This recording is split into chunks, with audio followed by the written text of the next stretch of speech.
While one of the most iconic moments in anime history is without a doubt the battle between Super Saiyan Goku and Frieza, for more than one reason. It's a fight I personally always considered not to have belonged to Goku in the grand scheme of things. Even though the face of the franchise would step up and do what he does, there was another warrior who had worked nearly his entire life to reach this boiling point with the Tyrant. So what if Vegeta went Super Saiyan on Namek? This manga, created by UnrealEntGaming, who's nice enough to share. This is his Patreon. Read support links. Standing over the defeated Saiyan, Frieza sneers for him to just look at himself. So much for the legend of the Super Saiyan he claimed to be. He is a complete waste. Frieza acknowledges that he would have killed him sooner or later anyway, but he should feel honored to have been met with his final form. He rarely ever goes out of his way to use it against worms like him. He mocks that long live the prince of a dead race. Did he really think he had any chance against him? If he did, he's even more delusional than he thought. What was he hoping for? A miracle? There will be no miracles for him. As we can see in clear view, even the combined efforts of Piccolo, Krillin, and Gohan could do nothing, not even put a scratch on Frieza's true form. Leaping into the sky, the Emperor continues that once he's done here, he'll use the Dragon Balls to finally achieve immortality and live forever. As for Vegeta, he'll be space dust floating within an endless void, just like his fallen people when they got what they had coming. Before that though, Vegeta should know that he was never going to be free. If not a slave, Frieza would have ripped his head off in due time. This is where it ends. This is where his story reaches its final chapter, a fitting end to a miserable life. As the villain charges his death ball to put an end to all of our heroes, and Vegeta in a single blow. He chuckles that he wants him to always remember who he himself is compared to the Saiyan. Frieza states that he is a god, ruler of the universe, the unstoppable, mighty Lord Frieza. He cannot be defeated and will never fall by his hands, nor any other. He tells Vegeta to consider this a parting gift, but he better not blink. He just might miss what's about to happen. Summoning the last of his strength, the prince is able to bring himself to a knee. He trembles that this cannot be the end. It just can't. He refuses to allow it to end this way. There must be a way. There's got to be. He is Prince Vegeta, the mightiest Saiyan to ever live, and he will not fall to the likes of Frieza. He can't possibly allow himself to meet this fate. He winces while wondering how dare the tyrant mock him. His people, his race. He swears to Frieza, on his life, that he will be the one to destroy him. He will be the first in thousands of years to feel the power of a Super Saiyan. He won't get away with this. Who only continues his hostility. The demon scoffs that there's nothing super about Vegeta. There never has been and never will be. Just like his foolish father, mother, and whatever he calls the other countless pathetic people he calls his own, Vegeta will fall by his hand. The only reason he never killed him when he knew he should have is because he knew Vegeta would be the perfect servant to do all his dirty work. It's all they Saiyans care about doing anyway. He then reveals this was always in his plans, the situation they find themselves in today. And those runts on the ground can't help or stop what's to come. The Namekian can't do a thing either now that he's in his final form. The Saiyan is alone here.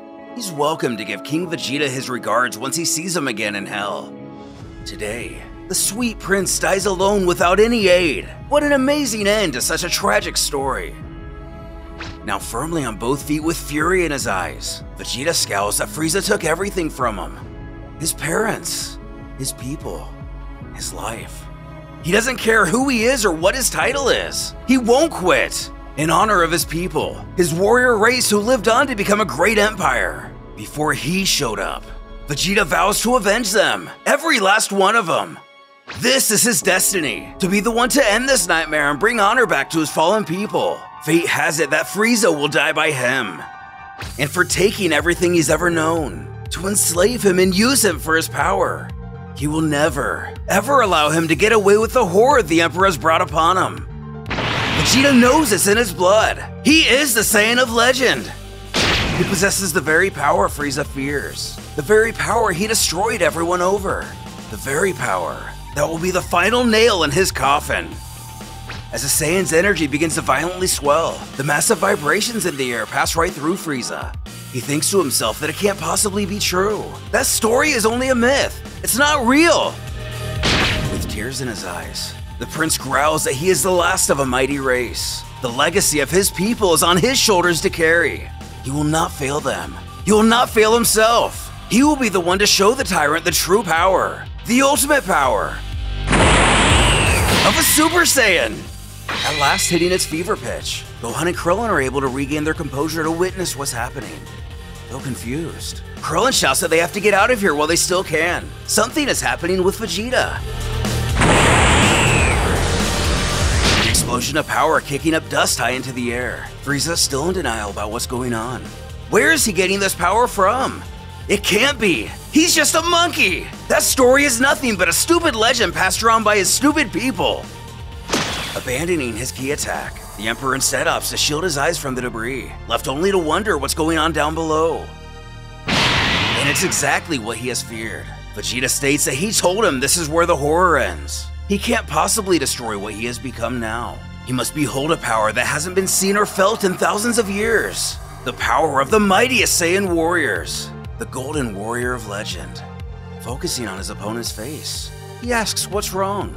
He seems a little scared. But then again, he should be. Able to see it plain as day, Frieza lays eyes on a Super Saiyan for the first time.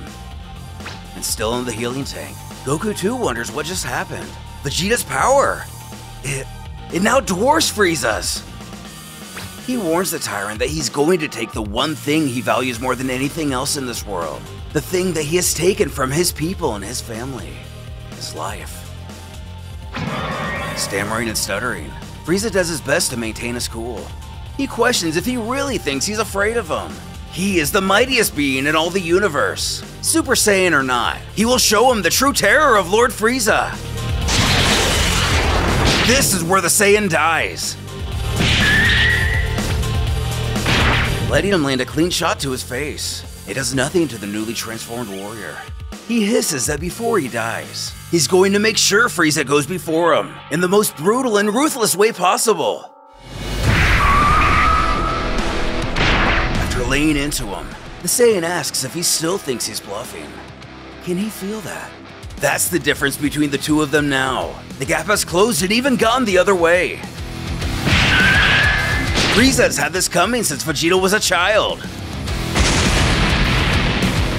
As the Emperor goes flying through a rock formation, Krillin calls out to Gohan that they've got to get back to the ship as soon as possible. There's no telling what's going to happen here with these two, so it's best if they don't chance it and get the heck off this planet, instructing him to grab Piccolo and they'll go. Although the child complies, he does have a bit of concern left for Vegeta.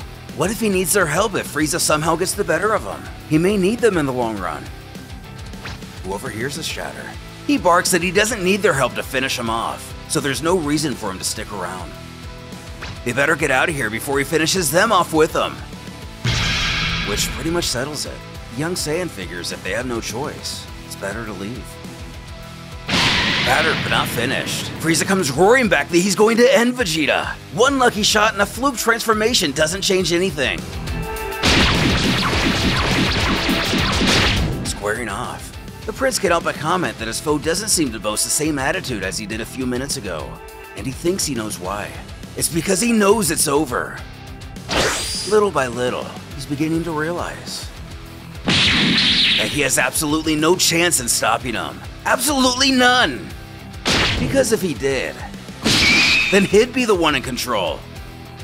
Springing back yet again, the tyrant bellows he's had enough of this.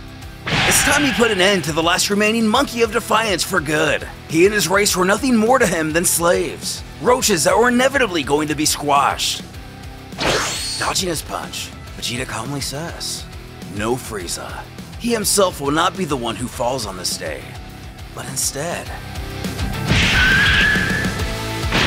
it's going to be him.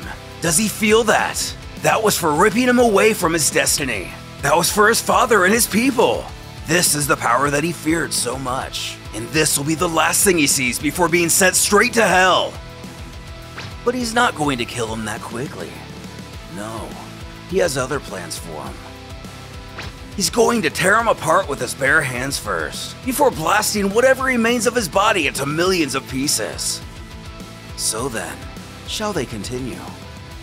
with Vegeta turning Super Saiyan and getting the upper hand on his former aggressor. Will the Frost Demons somehow find a way to survive this? Although he has proven far more resilient than the average life form, will he finally get what he deserves? And at the hand of Vegeta himself?